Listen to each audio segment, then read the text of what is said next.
Halo anak-anak Bunda, Namo Buddhaya. Semoga semua selalu dalam keadaan sehat ya.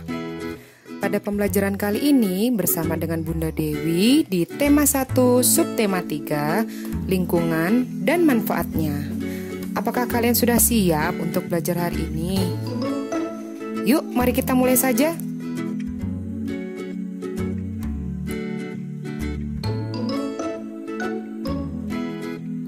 Pada pembelajaran pertama, kita mulai dari mata pelajaran IPA. Di pertemuan sebelumnya, kita sudah membahas mengenai organ gerak pada manusia. Nah, pada pertemuan kali ini, kita akan membahas mengenai cara memelihara kesehatan organ gerak manusia.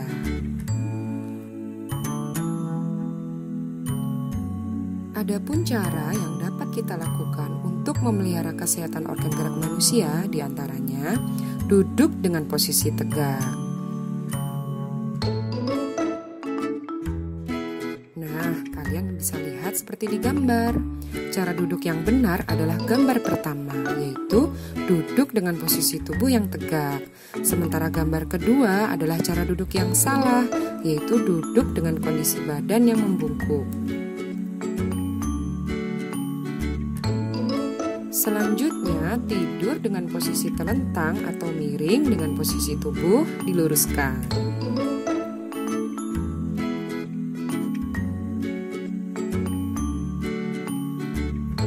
Berikutnya, berdiri dengan posisi tubuh yang tegak. Nah, kalian juga bisa lihat seperti di gambar. Gambar berdiri yang benar berada di gambar kedua. Sementara di gambar yang pertama adalah berdiri dengan cara yang salah, yaitu berdiri dengan kondisi tubuh yang membungkuk. Apalagi ya selanjutnya? Yap, konsumsi makanan bergizi seimbang, terutama yang mengandung vitamin dan mineral.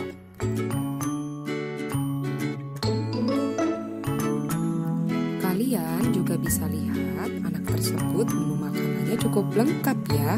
Ada karbohidrat, protein, lemak, vitamin, dan mineral.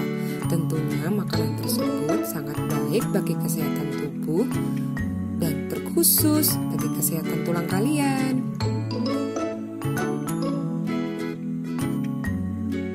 Cara berikutnya yaitu dengan melakukan olahraga secara teratur. Di masa pandemi ini, kalian juga tetap harus berolahraga ya. Gunanya agar kesehatan tulang kalian tetap terjaga.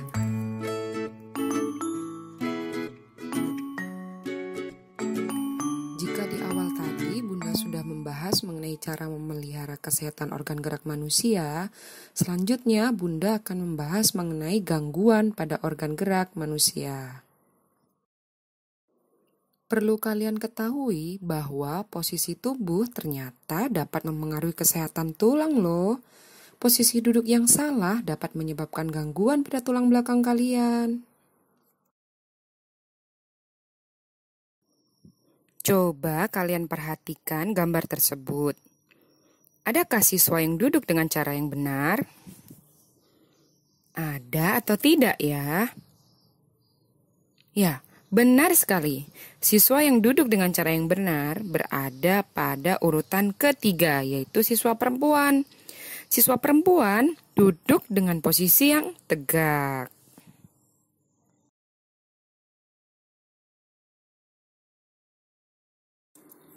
Berikut ini beberapa contoh gangguan pada organ gerak manusia.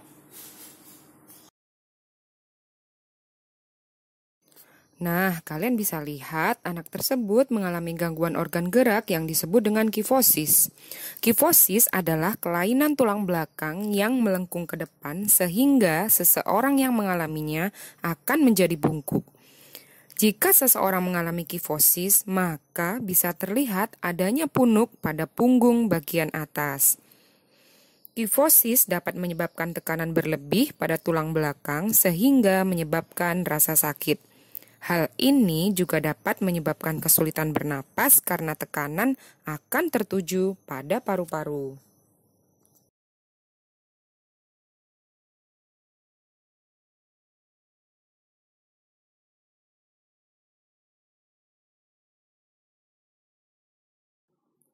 Ini adalah lordosis.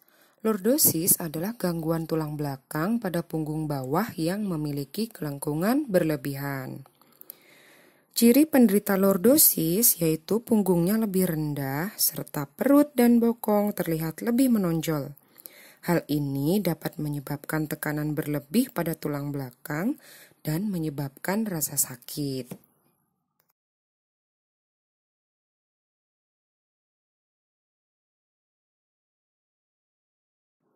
Berikutnya yaitu skoliosis.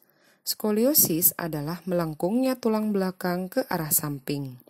Tulang belakang melengkung ke samping membentuk huruf S.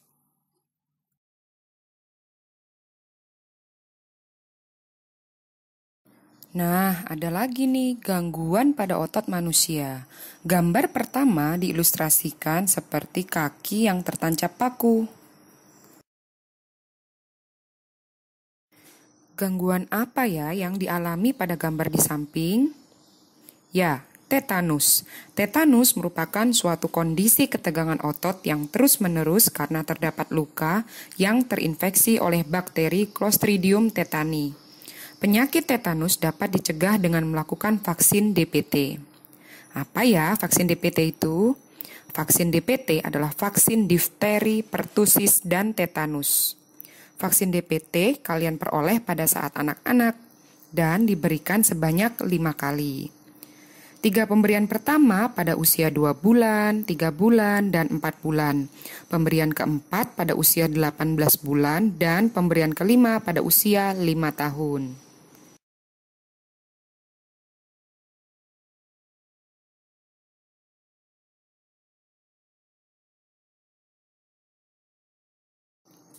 Untuk itu, bagi penderita tetanus tetap selalu menjaga kebersihan luka dengan cara menutup luka dengan menggunakan perban agar bakteri tidak masuk dan menyebabkan infeksi. Berikutnya, kram otot. Kram otot terjadi karena otot berkontraksi atau menegang dengan kuat secara tiba-tiba.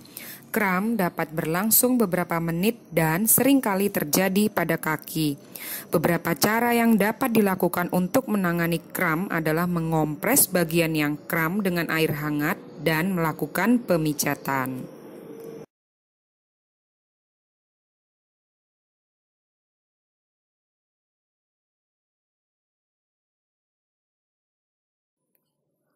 Gangguan pada otot berikutnya yaitu terkilir.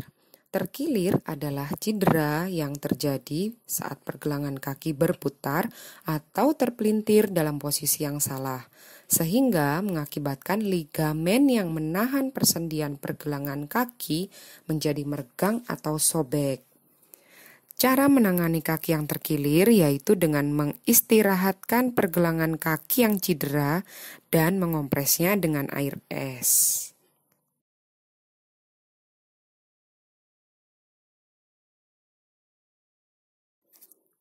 Ya, kalian bisa lihat gambar berikutnya yaitu kaki anak tersebut mengalami perbedaan ukuran. Nah, kaki kanannya berukuran lebih kecil dibandingkan dengan kaki kirinya. Polio merupakan suatu kondisi mengecilnya otot karena serangan virus polio. Penyakit polio dapat dicegah dengan memberikan imunisasi polio pada bayi dan anak-anak. Polio ternyata dapat dicegah dengan melakukan imunisasi dan tetap selalu menjaga kebersihan lingkungan.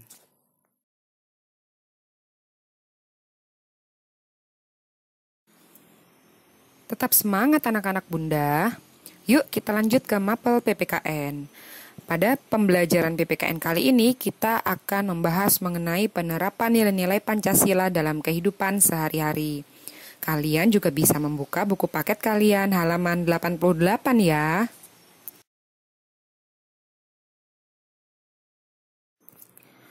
Tentu kalian masih ingat, Pancasila yaitu sebagai dasar negara Indonesia, sebagai landasan dalam kehidupan bernegara, serta pandangan dalam meraih cita-cita bangsa Indonesia. Nah, nilai-nilai apa saja ya yang terkandung dalam Pancasila? Ada 5 nilai-nilai dasar yang terkandung dalam Pancasila. Yang pertama, ketuhanan. kedua, kemanusiaan, ketiga, persatuan, empat, kerakyatan, dan kelima, keadilan.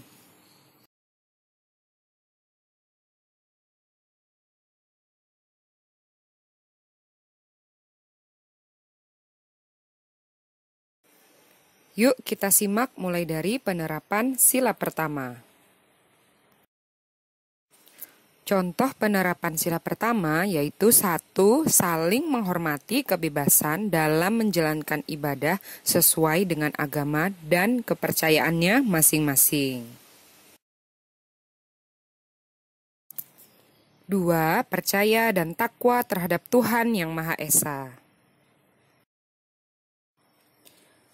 3. Memiliki sikap toleransi antar umat beragama. Toleransi adalah sikap saling menghargai dan menghormati antar pemeluk agama yang lain.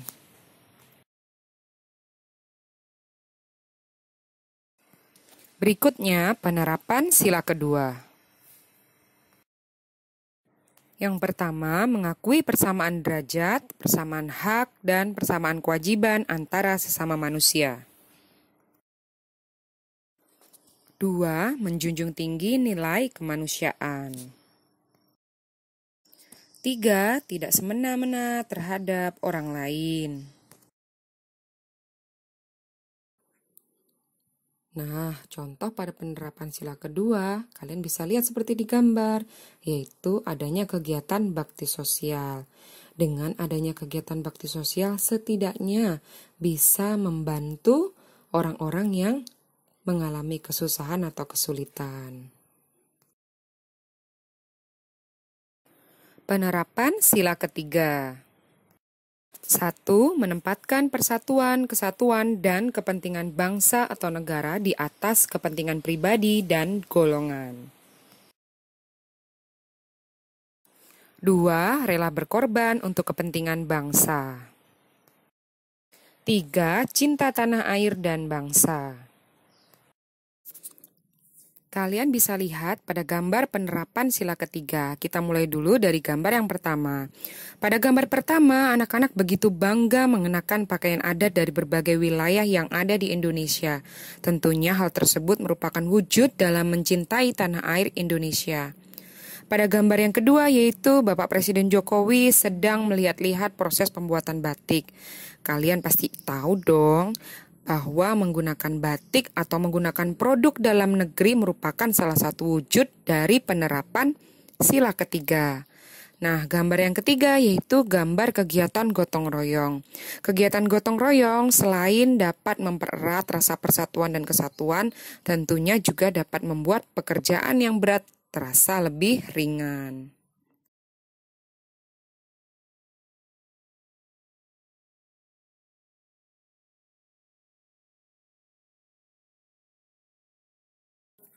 Penerapan sila keempat. 1. Mengutamakan kepentingan negara dan masyarakat. 2. Tidak memaksakan kehendak pada orang lain. 3. Mengutamakan musyawarah dalam mengambil keputusan bersama. Kalian bisa lihat pada penerapan sila keempat, sekelompok orang sedang melakukan kegiatan musyawarah. Nah, diharapkan nantinya dengan melakukan kegiatan musyawarah dapat mencapai kata mufakat. Penerapan sila kelima. 1. Bersikap adil. 2. Menjaga keseimbangan antara hak dan kewajiban. Kewajiban kalian sebagai seorang pelajar tentunya adalah belajar. Sementara hak kalian adalah memperoleh nilai dari guru dan juga mendapatkan perlakuan yang adil. 3. Menghormati hak-hak orang lain. Berikutnya kita masuk ke mata pelajaran IPS, yaitu tentang letak Indonesia secara geografis dan secara astronomis. Tentu kalian masih ingat bahwa Indonesia secara geografis terletak di antara dua benua dan juga dua samudra. Dua benua yaitu benua Asia dan benua Australia, dan juga dua samudra yaitu Samudra Hindia dan juga Samudra Pasifik. Secara astronomis, Indonesia terletak pada 6 derajat lintang utara sampai 11 derajat lintang selatan dan 95 derajat bujur timur sampai 141 derajat bujur timur.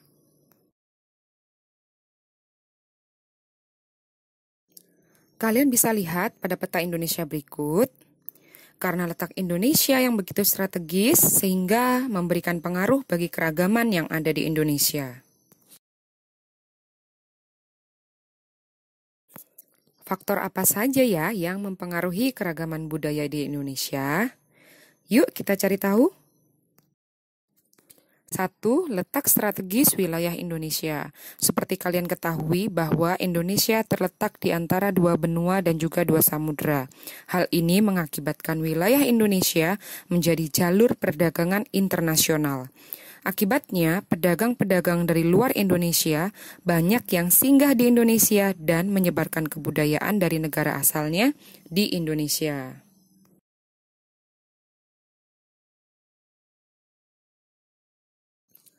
2. Keragaman suku bangsa.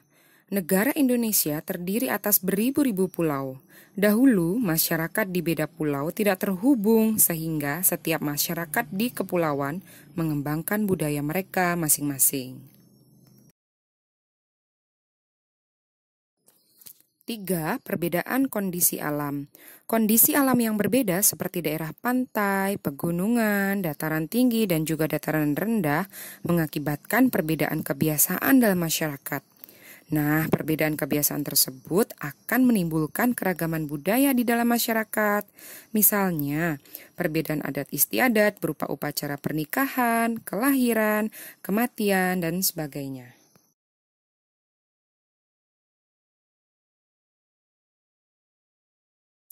4. Keragaman agama yang dianut dalam masyarakat. Karena letak geografis yang strategis tersebut, maka persebaran agama juga terjadi di Indonesia. Misalnya, di Bali, terdapat upacara kematian yang disebut dengan ngaben. Upacara adat tersebut hanya dapat kita temukan di Pulau Bali saja.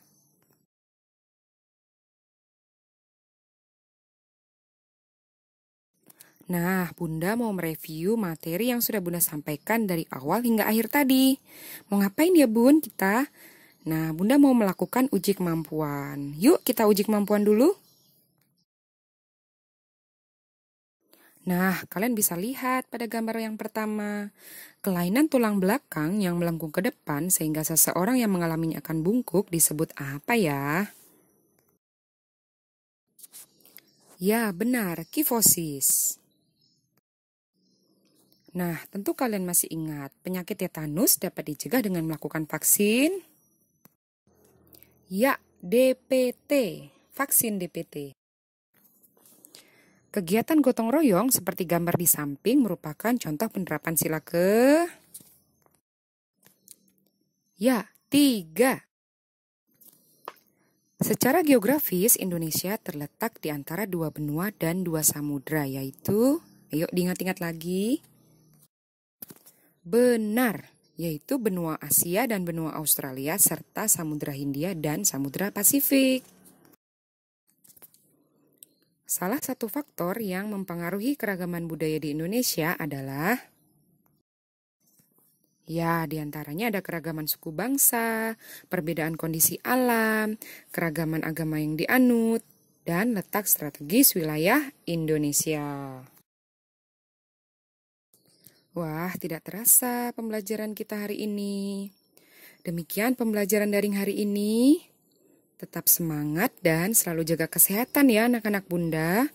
Bunda akhiri pembelajaran hari ini. Sampai jumpa di pertemuan berikutnya. Namo Buddhaya.